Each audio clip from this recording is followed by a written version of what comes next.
Hello and welcome to the 6th episode in our series on traumatic brain injury and psychological problems associated with the injury patients.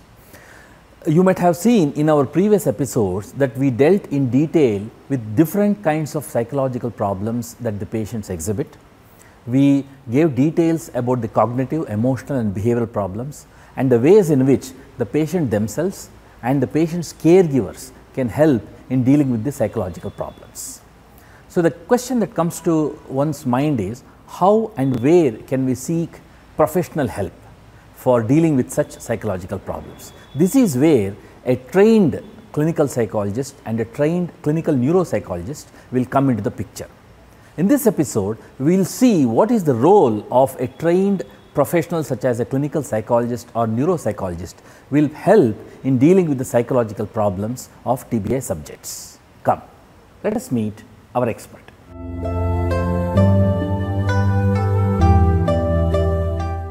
Rehabilitation refers to a process where several professionals like physiotherapist, occupation therapist, physiatrist, neurologist, neurosurgeon, psychiatrist and clinical psychologist come together to help the patient restore the lost function. Neuropsychological rehabilitation is a theoretical framework addressing the intervention of cognition, emotion, behavior and psychosocial issues. These are carried out by cognitive retraining or EEG Neurofeedback, psychotherapy, family therapy and counseling.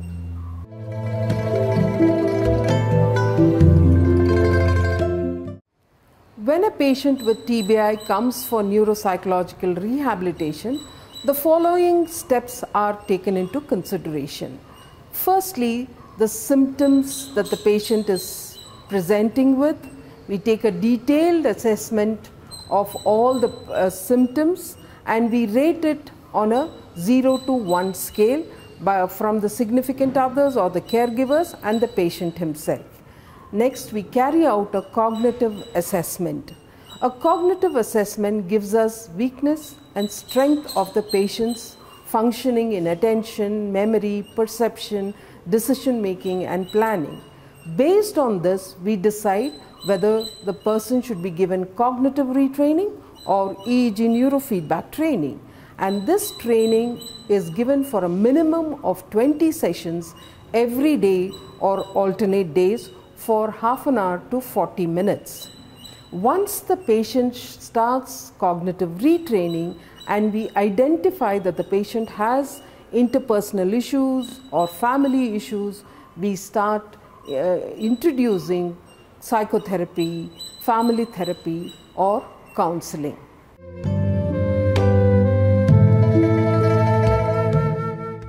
Patients with TBI have cognitive impairment. These cognitive impairment needs to be improved and this is carried out by one of the method in neuropsychological rehabilitation is cognitive retraining. Cognitive retraining is carried out for a minimum of 20 sessions for every day or alternate days for 20 minutes initially or 5 minutes initially and goes on to half an hour to 1 hour. The task, why is it called retraining? The person has lost a particular cognitive function and that function we retrain over and over again during the cognitive retraining process. For example, if a person has attention problem, now what we do is we give them a sheet of paper where numbers are randomly printed on it. Now we ask the patient to cut one number, for example, we tell them to cut 2. Now the person has to cancel all the 2's present in that sheet of paper. At the end of it, we look at the errors committed and the time taken. The errors can be that the patient has cut other numbers other than 2 and the time taken is noted down. When the person comes for the next session, we give them a feedback as regarding their performance in the previous session. Now we tell them to reduce the time and the error. We do have tasks for most of the cognitive function which is being developed in our institute.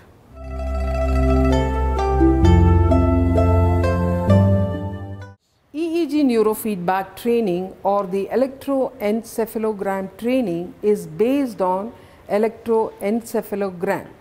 All of us know that brain has electrical activity as well as the chemical activity.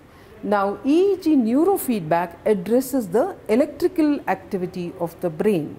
Now what we do in EEG neurofeedback is that we place the electrodes on a particular location on the scalp depending on the symptoms that the patient has reported and looking into the cognitive impairments of the patient. For example, alpha wave is known for relaxation and superior intelligence. Suppose the patient is very anxious, we start off with the alpha training. Alpha training is at the posterior, at the back side of our head. So we place the electrodes at the back of the head, and this is connected to a screen. On the screen we display a task. A simple task I can explain: a dolphin swimming in the lake. Now if the patient is attentive, the screen becomes brighter. If the patient is not attentive, the screen becomes blurred. Now what the patient should do is, there is no stylus, there is no pen, there is no paper. Patient should look at the task and take the dolphin to hit the ball. Now the dolphin swims in the lake and goes and hits the ball. When the dolphin hits the ball, there is a score emerging on the screen. Now continuously he has to keep taking the dolphin to hit the ball, and we give them training for 20 minutes every day or alternate days for 20 sessions. Now the time increases over a period of time as and when the patient scores improve. That is why it is called neurofeedback. We have empirical evidence carried out on traumatic brain injury to see that the patient has shown significant improvement with this training. And this training emerged only in 1980s, and in India our institute acquired this equipment only in 2006, and till now we have several projects and research carried out in this area, especially in TBI patients.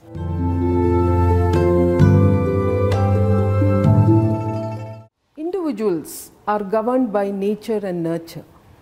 50% is what you inherit and 50% is what the environment facilitates. In patients with TBI, they do have problems in cognition, emotion and behavior, which I have previously told. Now through cognitive retraining, we address the cognitive issues, yes, the behavioral issues and the emotional issues. Now once we improve the cognitive functions, we realize that the patient has some problems in the psychosocial area. That is, maybe he has issues with the family members, he has problems in the occupation, he has problems with his peers. Now this has to be addressed. Based on the kind of problems that the patient exhibits, we decide either psychotherapy or cognitive behavior therapy or counseling, and we take it along as a part of the neuropsychological rehabilitation. It is a process. Only when the patient starts showing improvement, all the other forms of therapy are introduced to see that the patient improve holistically, and hence it is known as the holistic neuropsychological rehabilitation.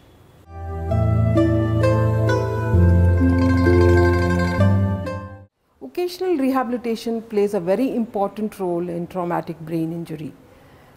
We know that more males are affected due to traumatic brain injury than females.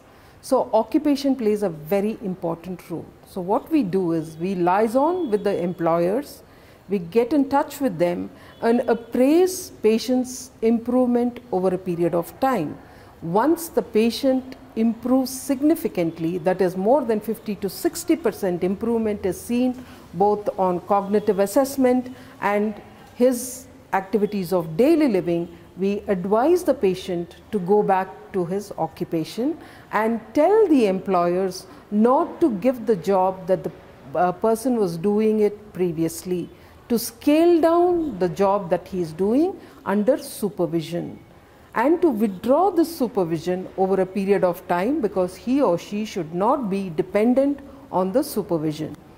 So what we do is we carry out periodically the neuropsychological assessment, and we also assess their quality of life and then report this to the employers. Once our assessment shows no deficit and his activities of daily living has improved, we tell them that the person can be given a full-time job.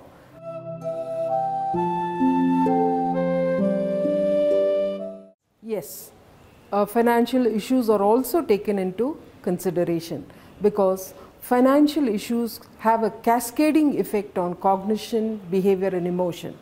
So what we do, if the patient is a breadwinner of the family, what we do is we get in touch with the social workers. In our own institute, we do have psychiatric social work department where we get in touch with them and ask them to help the patient get some financial help through whatever organizations or institution that they are in touch with.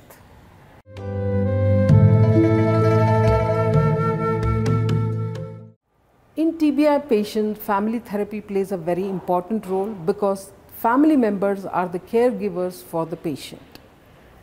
As and when the patient is improving, family is unable to cope with many issues, maybe cognitive issues, maybe behavioral issues, and hence they need to be educated alongside cognitive retraining when we are doing, or the neuropsychological rehabilitation that we are doing, to cope better in the family, because any kind of emotional issues is displayed and it is aggravated with family members. So we need to take patient into consideration, family into consideration, and educate them, saying that this is as a result of TBI, and help them cope with these issues in a better manner.